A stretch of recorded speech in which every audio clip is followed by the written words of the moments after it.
Steve here. It's the show where I answer your questions, and this week our first question comes from Troubleshooter125, who says, President Donald Trump.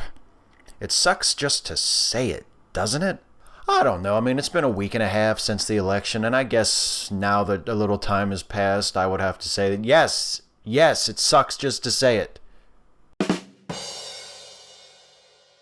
It's horrible. It's still horrible. It's always going to be horrible. It's going to be horrible for as long as he's the president. In fact, I'm taking a page out of John Oliver's playbook when he suggested in his post-election video, in his post-election episode, that we should constantly be reminding ourselves for the next 4 years that this is not normal. For the video, I'm still going to be using this beautiful Hubble image of the Mystic Mountain region of the Carina Nebula, but I just want you all to know, in real life, as I go through my everyday work, this is what my actual desktop image is from now on.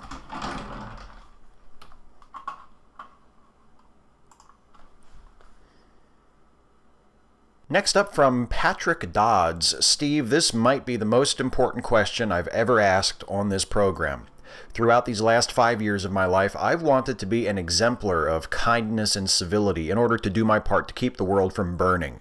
But now it seems like the nation has become like the end of Do the Right Thing, covered in the hate slime from Ghostbusters 2. There are millions upon millions of people who are bent on persecuting and harming marginalized and vulnerable people, including me, with gleeful abandon.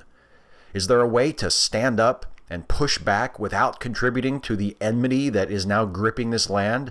Is it even possible? It might not be possible, at least in the short term, to come together with everybody, to do what you need to do, to stand up for the rights of the disadvantaged, to push back against Trump and Trump's supporters, and do whatever you can to fight him and stop him from implementing his monstrous policies. It may not be possible to do that and also not contribute to the overall enmity in the country, because there is a large segment of the population that not only finds Trump acceptable, and that's bad enough, but is positively in support of him and wants him to ban Muslims from entering the country or require Muslims to register, which is an incredibly terrifying prospect that has been mentioned anew since the election, or deport 11 million people, or now, maybe only 3 million people at first.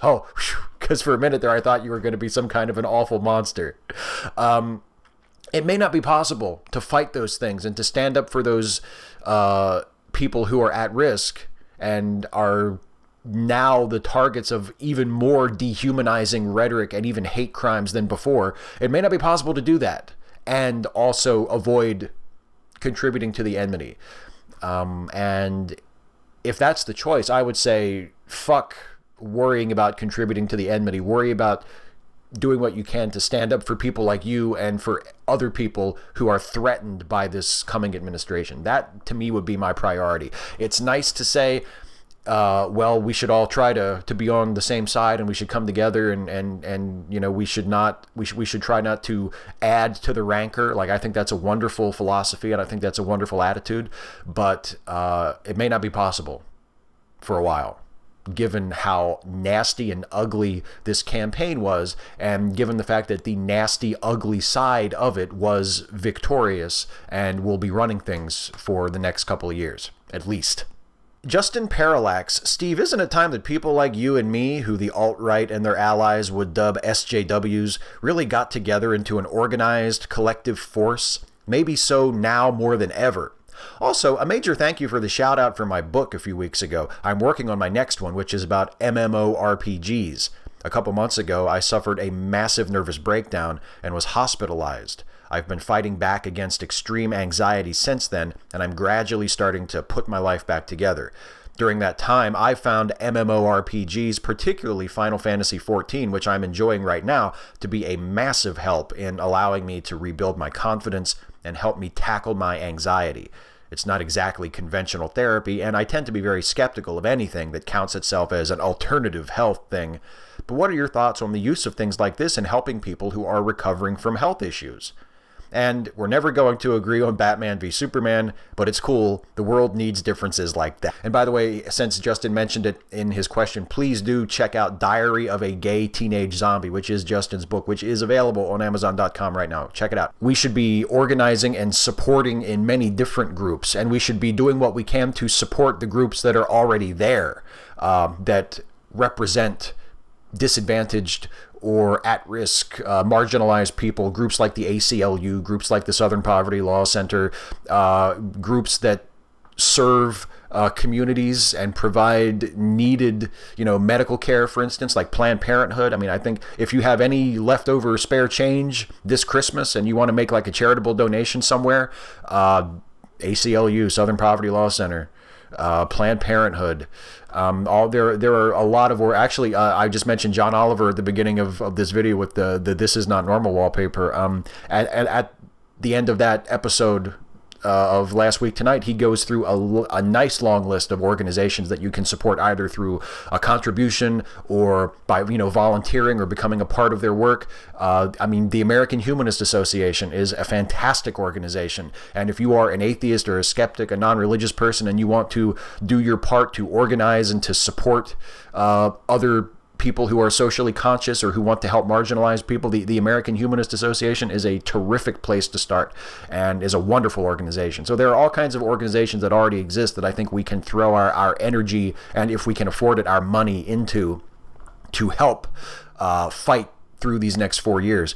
And as for the MMORPG therapy, I mean, if it works for you, I think it's great. I, like you, I am skeptical of things that claim to be alternative therapy, but it seems to me if playing those games helps you get through your anxiety, I mean, go for it. I see no reason to stop. I see no reason for anyone to discourage you from doing it. I mean, if that's what works, that's what works. Captain Andy, you've touched on it a bit here, but are you at all tempted to leave liberalism behind and move to a more radical left position?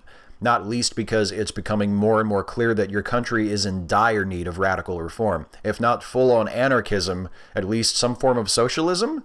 What are your thoughts? It's like you're bringing me a dessert menu, and you're like, how about some anarchism? I don't know about that. It's a little rich. Okay, well, we have several forms of socialism that you might find more palatable.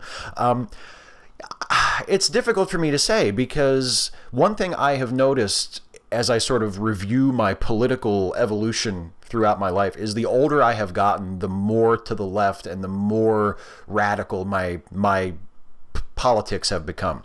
I don't think I'll ever be able to call myself a radical. I think no matter how old I get and no matter how exposed I get to different political ideologies, and more importantly to the plight of marginalized people, which is the main thing that I think has pulled me further and further to the left over the years, I don't think I'll ever be a radical, because I think there's a very large core part of me that wants to just stay in the middle of the road.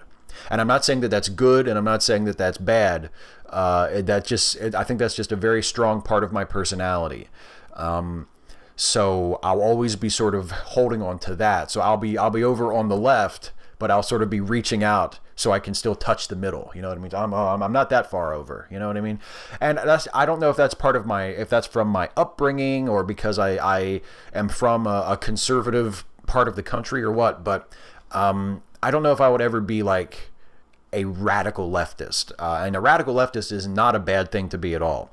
I just don't know if I would ever get there. But I do know that over the years, and as I have met more people and talked to more people and learned more and tried to understand more about the experiences of people unlike myself and the sufferings that have been experienced by people who have been oppressed in ways that I have never been, my compassion for them has grown, my anger on their behalf has grown, and my willingness to embrace what I guess would be called leftist or radical leftist policies and solutions has grown a great deal. So who knows?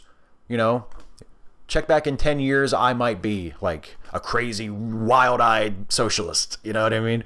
Or I might not be. I don't know. I do know that has been my political trajectory has been further to the left as I go on, but I don't know how far I'll wind up going. It's hard to tell.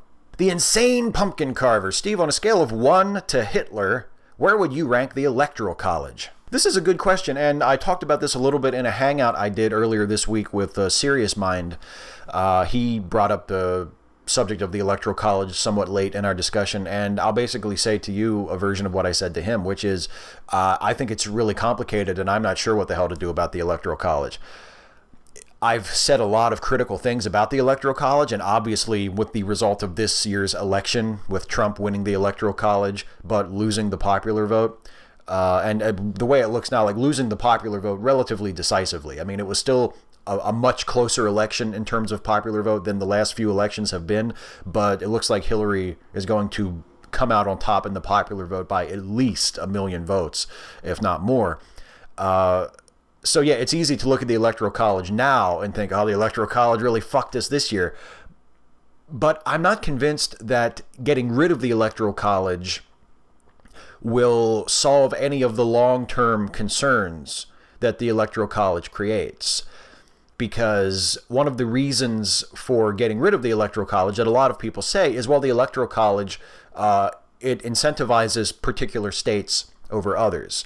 And because of the Electoral College system, candidates are more apt to spend most of their time campaigning and advertising and listening to constituents or listening to voters in states with big Electoral College totals. You know, like that's why everybody was interested in Florida and Ohio and the battleground states that could go either way but have big populations. But I don't know if going to a straight popular vote would really fix that. It might change the locations a little bit, but I think politicians would still want to focus their efforts on particular areas and disregard others. I mean, instead of focusing on states with large Electoral College totals, they might just focus on states with large populations. And the only thing it would really make different would be that Republican candidates might spend a lot more time in California. Whereas, you know, now they don't spend as much time in California because California is a reliably blue state, and they just assume, okay, those electoral votes are going to the Democrats, so I will just put in a few token appearances and then I'll focus my efforts over here in Ohio. You know, that might change. Voters in California might get to see the Republican presidential candidate more often. But other than that, you know, or in a similar situation, maybe, you know, like a Democratic nominee going and campaigning a lot more in Texas. But other than that, I don't really see the big difference, because you'd want to focus on high population centers to rack up those popular vote totals, and people that live in rural areas or states with, you know, sparse populations, like in the Midwest and the Northern Plains, like Joe and I mentioned in our hangout, like, you know, the Dakotas.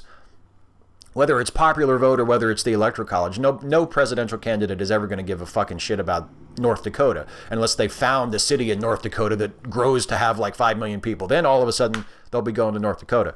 So I mean, I don't think the popular vote makes more sense. The popular vote is a more elegant way to do it, and it's a much more simple and direct way to do it.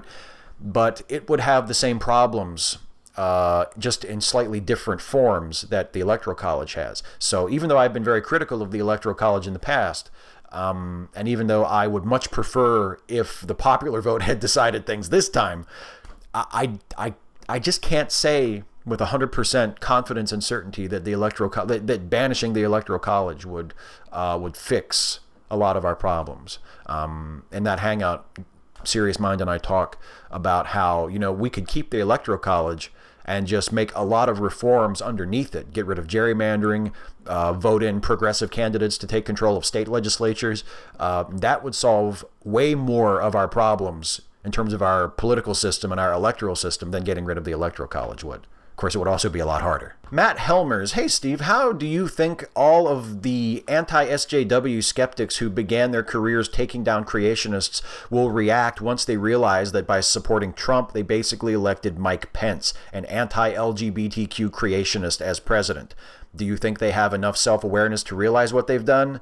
Maybe once Pence begins pushing Trump towards teaching intelligent design in schools and outlawing abortion, they'll come to their senses. Well, Pence has been on the ticket for quite a few months. You know, I think all of the anti-SJW YouTubers who came out and said, vote for Trump, they did so after Pence was on the ticket. So they knew what they were getting. They decided that they would like to support the racist, sexist, anti-Muslim candidate, even if it meant electing the evangelical far-right creationist vice president. So they already did that calculation in their head, and they knew what they were doing. And I personally, like, if they are even self-aware enough or compassionate enough to express some kind of dismay or disappointment in having, endorsed Donald Trump, I mean, it's not going to mean anything to me. I really don't give a shit. You know what I mean? Like, if the Amazing Atheist comes out in a few weeks and says, "Oh, you know what? I was wrong about endorsing Donald Trump. Turns out in hindsight that was a bad idea." Fuck you. I mean, I don't expect him to say that. I don't expect any of them to say that. But if any of them do happen to come forward and have a moment of clarity and be like, "Oh God, you know what? I didn't realize this is going to be terrible." Fuck you. Like, what? In what fantasy world did you ever think it was not going to be terrible? Fuck you. Now, again, all hypothetical, because I really don't think they have the self-awareness or the ability to be introspective that would be necessary to reach this conclusion. I think if they ever decide that they can make more money being anti-Trump than pro-Trump, being anti-alt-right than pro-alt-right, then that's what they'll do. Because, I just don't think they have any center. I think that's part of what makes them such awful people, is that their only guiding star is their own selfish interests and whatever they can use to build interest and drive views to their channels. That's what makes them so toxic, because they care nothing about anyone but themselves. So if it ever becomes more profitable in their estimation to be anti-Trump and to be like, Mike Pence, he's a religious zealot, blah, blah, blah, blah, then they'll do that. But it won't mean shit to me, because they've already shown me and everybody else who they really are. And they supported Trump after Pence was on the ticket. They supported Trump after he had been campaigning for a year, and everybody knew what he was, and everybody could see very plainly what he was. And they supported him anyway, for whatever their ridiculous bullshit rationalized reason was. So fuck them. Tube. Steve, I voted for Hillary and I'm a woman myself, but I saw things from the left that really makes me feel bad. Many people, both men and women, who claim to be feminist and criticize Trump for sexism and racism like to take jabs at Melania Trump by slut-shaming her, posting pictures of her modeling and making statements like, "Your new first lady," followed by a picture of her. How can people be against sexism but yet slut-shame Melania? This bothers me especially because I did a few modeling photo shoots for Sears when I was younger. We can be anti-Trump without slut-shaming her. Thought? I agree with you completely. I think it's terrible when people slut-shame Melania Trump. I think it's especially egregious when people from the left who want to be supportive of feminism, supportive of women's rights, against sexism, do it. I think it's incredibly hypocritical. I don't think it should happen. I don't think it's an excuse just because she's the wife of a horrible fucking person, just because she might be a horrible person herself, as far as I know. I don't know. There's no reason to slut shame her. There's no reason to body shame Donald Trump. I've made fun of his hair before. I probably shouldn't do that. It's best avoided. There's plenty of things to make fun of about Donald Trump and to criticize and attack Donald Trump for that have nothing to do with how he looks, with his body type, with how big his penis is. These are things that we should avoid. These are things that these are the things that we should avoid in doing what Michelle Obama asked us to do. And when they go low, we go high. That means you don't make fun of his wife for being a model. You don't make fun of his looks. You don't make fun of her looks. That should be completely off the table. We should be above that. We should not do that. If a person is that bad, and I think Donald Trump is way beyond that bad, then there are plenty of things to talk about that don't require us to body shame or to slut shame or do anything else like that. That kind of thing should be completely avoided, and people who do it should be told about it and should stop. They should be ashamed of themselves. It's not cool. It's not cool at all. I'll tell you what is cool, though, is that marks the end of this section of the video, and it's time for the next section, which is a little something I like to call the lightning round. Ahoy, no. What is your go-to movie or series when you're sick? For me, it's Lord of the Rings. For some reason, those movies are even better with a headache and fever. They're uplifting, and after 3 extended films, I tend to feel better. When that ring is gone, my illness is generally gone too. Well, yeah, no kidding. Your body has had plenty of time to fight off the infection.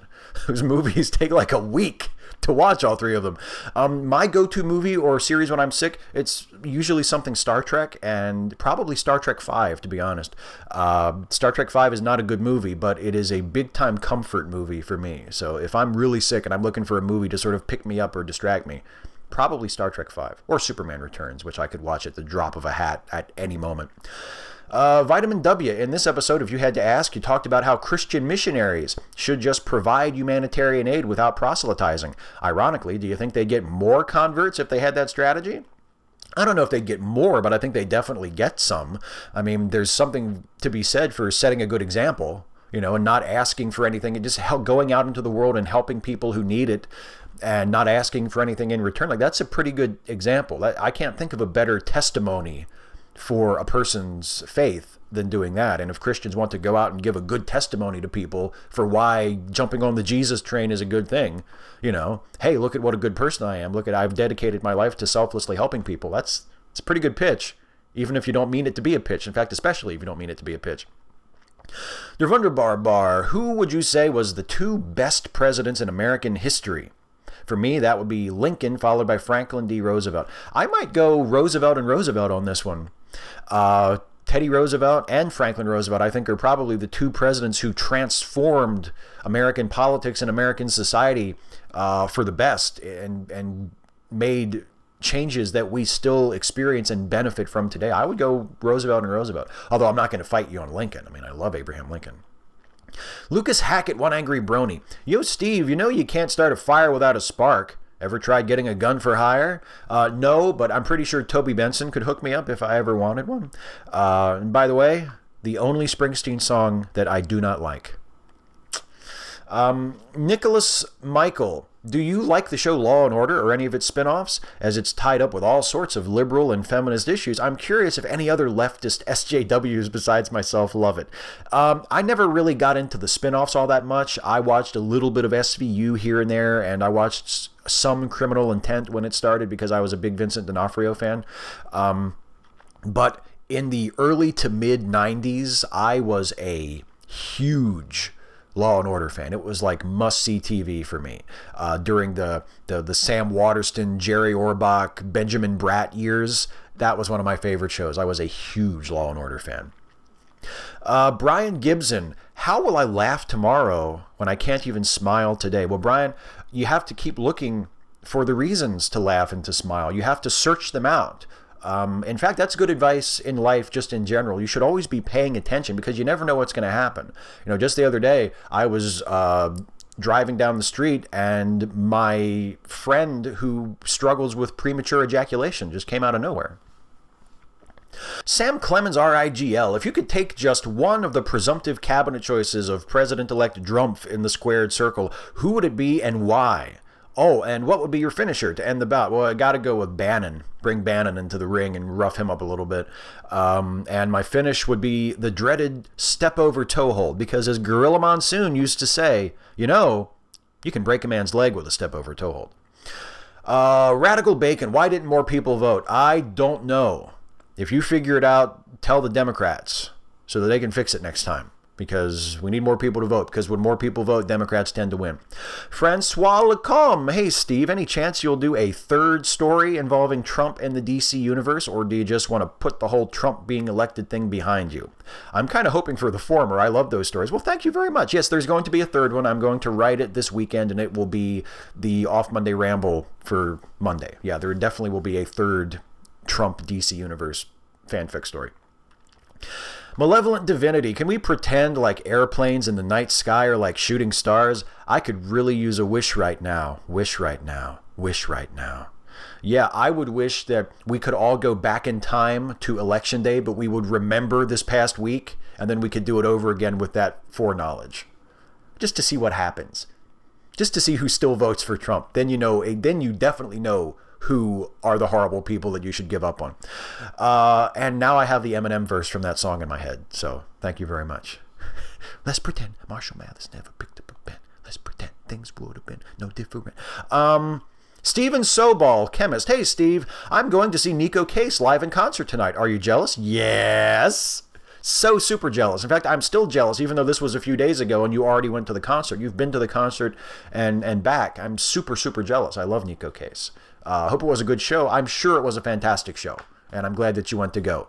If it couldn't have been me, I'm glad it was you.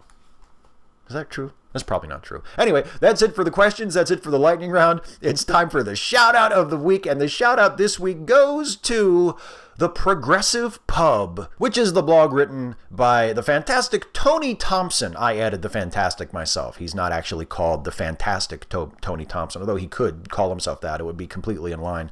I would accept it unquestioningly.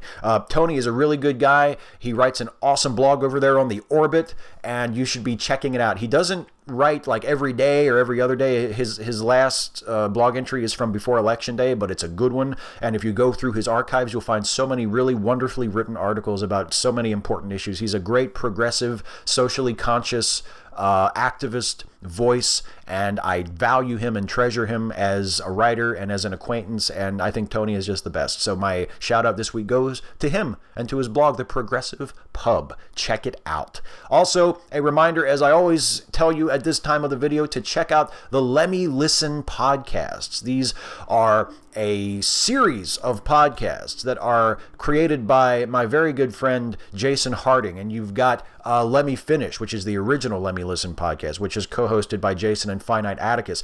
You've got Filmtastic Voyage, which is hosted by Mike and Alex. You've got American Monsters and How to Destroy Them, which is the hilarious improv comedy podcast. You've got Cinetific, which is the movie science podcast, co-hosted by Professor Jason and Professor Aaron. And last but not least, there is Late Seating, the tardy movie review podcast that is co-hosted by Jason and me, which is why I mention it last, because it's my favorite, because it's the one I'm on. And this is the show where Jason and I take a classic film, we give it a new review, we check it out, we see if it deserves the reputation that it has earned over the years, whether that reputation is good or bad, and we summarize the plot and we make fun of it. And if it's a bad movie, you get to laugh at our suffering, and boy was that true in our last episode. Our most recent episode, as I mentioned last week, was a review of the 1915 silent film by D.W. Griffith, Birth of a Nation, the most notoriously racist movie ever made by someone other than Leni Riefenstahl. And it's one of our best episodes. So if you haven't listened to our review of Birth of a Nation, I would highly recommend that you go and listen to it. You can laugh as we suffer through this awful film. Plus, there's some really top-notch film criticism and some really, really delicious self-righteousness and righteous indignation. So who doesn't love that? I really do. In all seriousness, I think it's one of our best episodes. So check out that. Our next review that will go up next week will be about the classic film directed by Martin Scorsese, starring Robert De Niro, Raging Bull. So if you want to do a little bit of homework and watch the movie that we're going to review next time, Raging Bull is it. For now, you can go and listen to our episode about Birth of a Nation. You can listen to all of our past episodes and all of the episodes of all of the excellent Lemmy Listen podcasts by going to lemmylistenpodcast.com. And I truly hope that you do, because it's a really terrific show and it's a really terrific bunch of podcasts. It won't be a waste of your time, I promise. And if it is, I guess you just can't trust me. Hey everybody, that's it. That's all. I am done. Thank you so much for watching. Thank you for your questions. I want to remind you, as always, to please leave a comment on this video asking me your question for next time. You can ask me anything about anything. Nothing is too serious. Nothing is too silly. I will answer as many of them as I possibly can in the next video. In order for the next video to happen, you have to ask. So please do leave a comment and ask me those questions. Thank you again so much for watching. I'll see you next time. Take care, everybody.